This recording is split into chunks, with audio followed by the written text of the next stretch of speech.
You're listening to Strange New England, Season 2. I'm your host, Tom Burby.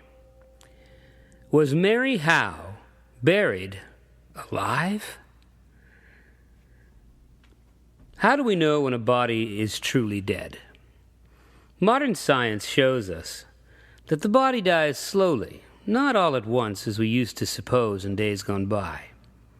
It takes time. The body is a rather vast and complex ecosystem of enzymes, processes, and functions that rarely, if ever, all stop at once. With our modern sensors and advanced medical knowledge, we can usually determine the moment of death as that time when the brain ceases to show any sign of activity. However, if the heart stops beating and breathing ceases, there's just no way a body can function much longer. Except sometimes they do, in cases where people have fallen into frozen lakes, or perhaps in cases where people have been in deep, deep comas. Today, though, a coroner always double-checks to make sure that the recently deceased is actually and fully gone.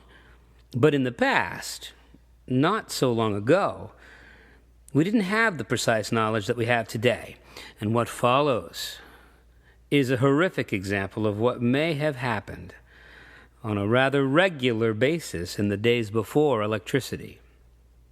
The thin line between life and death was often out of focus, and those whose task it was to pronounce a person living or dead may have had a tough time getting it right all of the time.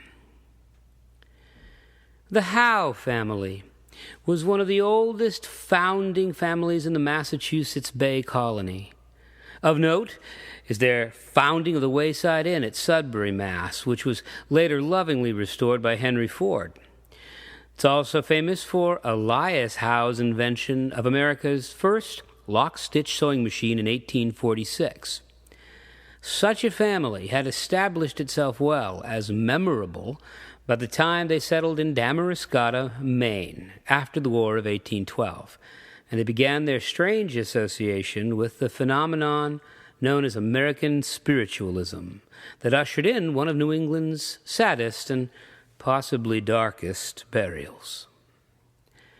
Colonel Joel Howe, the family patriarch and veteran of the War of 1812, had 9 children, all curious, well-read, and very interested in the new ideas of science and invention beginning to take hold in the popular imagination. Of particular interest are his son Edwin and his little sister Mary Howe. Author Harold W. Kastner, who researched the legend for Yankee magazine, actually interviewed people who were present and witnessed the events that passed in the Howe family home. 14 people, in fact. Their stories corroborated the events described in local newspapers in the Newcastle and Damariscotta area at the time. Now, the Howe family made their income from the stagecoach tavern known as the Howe House Inn, and it was in that house that the family began their attempts at communication with the dead. Now, this might sound like something out of a 1960s Hammer horror film, but the spiritualist movement of America was a bona fide religious organization that still exists today. It first appeared not far from Maine in the burned-over district of upstate New York with the Fox sisters and their supposed communication with the dead. Devout spiritualists at the time were often Protestants who were using the idea of a life beyond our physical form in which a person could still learn and grow, and to the great interest of the believers, could communicate from beyond the veil with the living. Fueled by the written works of Emanuel Swedenborg and Franz Mesmer, spiritualists believe that there isn't a single heaven for all to enter, or even a single solitary hell. Instead, there is a hierarchy of both, much like Dante's leveling of the underworld in his Inferno. Spiritualists ascribe to the idea that the spirits of the dead act as a kind of network of connections between God and his living world. Through the souls of the deceased, spiritualists believe that they can commune with the Almighty. In order to speak directly with the dead, though, one needed a medium. a gifted living person who could, through a kind of self-hypnosis, get themselves into a mental or spiritual state that was amenable to contacting the dead. Once that state of mind was achieved, the medium became the terminal in the network that connected both worlds. All you had to do was sit quietly and ask questions. If someone on the other end was willing, the medium spoke or wrote your answer. This practice still exists today, but in 1882 it was all the rage. In the 40 years since its birth in New England, spiritualism had grown into a recognized religious organization. Which brings us to young Mary Howe and her brothers and sisters, all living together under the same roof in Damariscotta. The family was gifted with the ardent belief in life after death, coupled with a kind of ingenuity of invention that was the hallmark of a 19th century Yankee Mainer. Brothers Edwin and Lorenzo crafted what they called a perpetual motion machine, and they also found a way to counterfeit $50. Mary devoted her intellectual hunger toward her faith, and the family discovered that she had a strong gift as a medium. Her fame spread throughout the spiritualist community and beyond, and like so many people who've attended a seance or had their palms read, many visitors to the inn were simply curiosity seekers wondering what this spiritualist stuff was all about. But some were as devout as the Howes.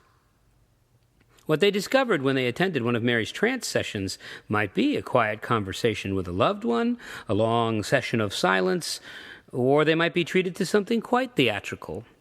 Once, convinced that she was graced with the gift of flight, Mary Howe jumped off the stairs, her arms spread wide like a bird's, her mouth speaking in a strange inhuman tongue. When she landed in a heap at the bottom of the stairs with a broken ankle and a panoply of bruises and scrapes, it only served to increase her popularity as the medium to visit if you wanted to speak with Uncle Albert about where he buried his money. A witness to one of the Howe sessions was Arthur Kastner's own grandmother. Her question to Mary was a simple one. When would her relative return from his visit to New York? It was a kind of test. Mary's answer was mumbled and quiet, but she communicated, "I can see him clearly. I see many lights. Wait, he will not return. When all those lights appear, he will die." According to Kastner's grandmother, Mary's prediction came true. Her relative died of apparent heart failure as he witnessed the first nighttime illumination of the lights on the Brooklyn Bridge. One can only imagine how quickly that story spread throughout the community. Though Mary entertained many guests with her sessions, she also practiced another kind of spiritual connection with the world of the dead. She claimed that she could travel to that world and be with them. Her trances were deep, lasting much longer than any visitor could stay. Many mediums in the 1880s didn't explain exactly what they were doing or how they achieved their mystical trances, but today we might classify these as self-hypnosis sessions, or even as out-of-body experiences. They would need the help of others, because their body would remain in an apparent state of sleep for long periods of time. During that time, they would fall into a deep slumber, and then into something deeper, sometimes for days. In order to keep the spiritual journeyer's body warm, they practiced a strange habit. Normally, the infrared energy created by our sleeping bodies can easily be captured by blankets, even on the coldest of nights, because the body's own chemistry will keep itself warm. But apparently not in the case of some of these mental journeyers like Mary Howe. As she lay on her couch or bed, we never discover which, they would lovingly surround her with stones they had warmed on the stove.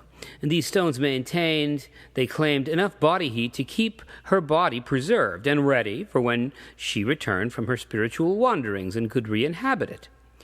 It was claimed by those attending such bodies that these mediums were indeed still alive, even though no breath fogged a mirror and no heartbeat could be found. Such practitioners might be doubted if it weren't for our own modern understanding of both the coma state and the trances that various shamans enter in indigenous societies around the world. Mediums who practice this type of deep trance almost always come out of them fully refreshed and with no apparent harm to their physical body. And if you wait long enough, they always wake up. which makes the story of Mary Howe so mysterious. In 1882, in her house on Hodgdon Street, Mary entered one of her deep trances. Now, this was a commonplace happening, and her brother Edwin knew the routine. He would keep the stones warm and keep replacing them around her body until she awoke and told of her journeyings to the other side. By this time, Mary's trances were an item of curiosity, and many people visited the house to see her lying supine, her mind elsewhere. Edwin welcomed his neighbors and friends in to witness his sister thus, as he always had, and one could imagine the conversation, the cups of tea, and the convivial nature of the guests as they wondered about where she was and who she was visiting. Perhaps someone voiced the question, what might happen if her spirit found itself astray and lost its way back to its earthly vessel? People marveled when they visited after a week, and still, she hadn't returned to her body. Edwin reassured everyone not to worry, that this was not unusual. But after 2 weeks had passed, someone must have asked the question, is she in a trance, or is the poor girl dead? Dr. Robert Dixon was a man of science. He didn't relish the idea of visiting the Howe household when the sheriff ordered him to make the determination of life or death. But there were laws, as well as common sense, that dictated that a dead body is a source of disease and must be buried as quickly as possible. The funeral homes existed, but in 1882 it was common practice to lay out the deceased body of your loved one in your own parlor so that friends might visit to say one last goodbye. This is almost exactly the scene that the good doctor witnessed when he entered the Howe home. Edwin admitted Dr. Dixon and led him to the room in which the body of his sister lay in her trance. He explained to Dr. Dixon that the stones were arranged thusly to keep her body warm. Dixon did note that the body did not present as though rigor mortis had set in. The skin was supple, and the flesh on her cheeks was both warm and flexible. Edwin assured the doctor not to worry. His sister was merely in a trance. The body had been lying in a warm room for 2 weeks, and there was no smell of putrefaction evident. Though she appeared to be alive, Dr. Dixon knew that all living people had 2 things in common. They breathed, and their hearts beat. Mary Howe did neither. Knowing that life did not inhabit a body that was neither pumping blood nor breathing, Dr. Dixon had no choice but to pronounce Mary Howe dead. Of course, her brother protested. So did many in the town who were used to her strange trances. That evening, a deputation of 3 men entered the Howe household and transferred Mary's body into a coffin. Protesters waiting in the community determined that the authorities were about to bury a living woman. With the authority of the law behind him, there was little anyone could do to stop the sheriff, Dr. Dixon, and the undertaker as they began the process of burial. However, the owner of the hillside cemetery in Damariscotta, Benjamin Metcalf, probably refused permission to bury Mary in his ground. He was one of those in town who believed that she was possibly still in one of her trances, and he wouldn't be a part of such a horrific misdeed. Glidden Cemetery in nearby Newcastle would have to serve as her final resting place. But once in the cemetery, no one could be found who was willing to dig the grave for the very same reason. With determination to finish this episode, the doctor, sheriff, and undertaker rolled up their sleeves and grabbed the shovels. After the grave was dug, the undertaker's assistant began to realize the possibility of what was about to happen, and he refused to help lower the coffin into the ground. Realizing that they were going to receive no help from anyone else, the 3 men took it upon themselves to lower Mary into her final resting place. They didn't mark her grave. Again, possibly because they didn't want anyone from the community to outdo their official work and retrieve her from the cold, cold ground. And to this day, no one knows her true final resting place. Today, people are pronounced dead usually after all brain function ceases. The body can be kept alive in a state similar to Mary Howe's state in 1882. However, in 1882, Dr. Dixon might not have been able to determine without a shadow of a doubt that Mary might have been in a deep coma.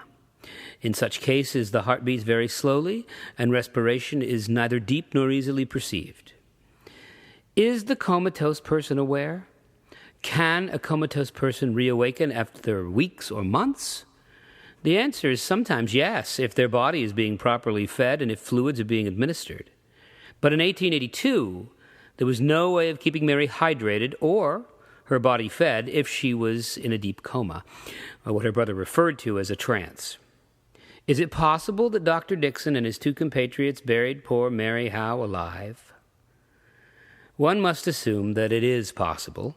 In fact, when one considers the incidence of comas in the modern world and tries to determine the number of coma cases that must have occurred in the past, it's quite possible that a large number of comatose people were indeed buried alive, given their incomplete knowledge of the condition. This is why some people chose tombs instead of graves, and why some had strings attached to external bells, so that if a person awoke entombed, they could tug on the string and be saved by the bell.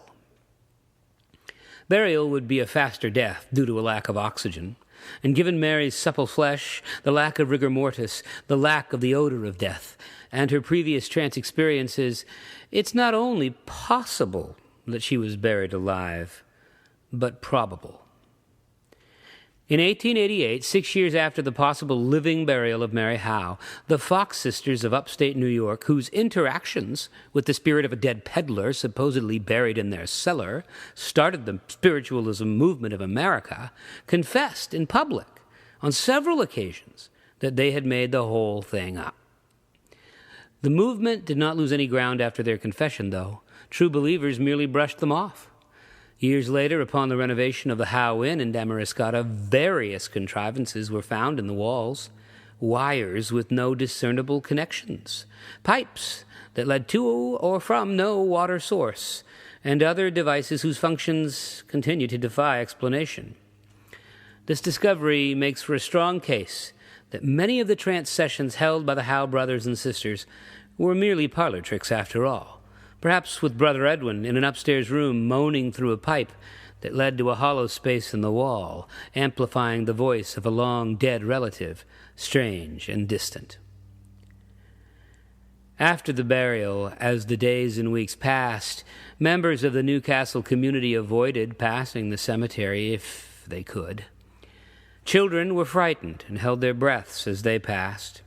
One can imagine the quiet of an early evening, when the sun bathed the darkening world with a fire in the western sky, and the wind died down, leaving a deep silence that perhaps, if you listened carefully, you might hear the quietest of sounds and wonder, is that a moan? Is that a cry? Has Mary Howe finally awakened from her trance?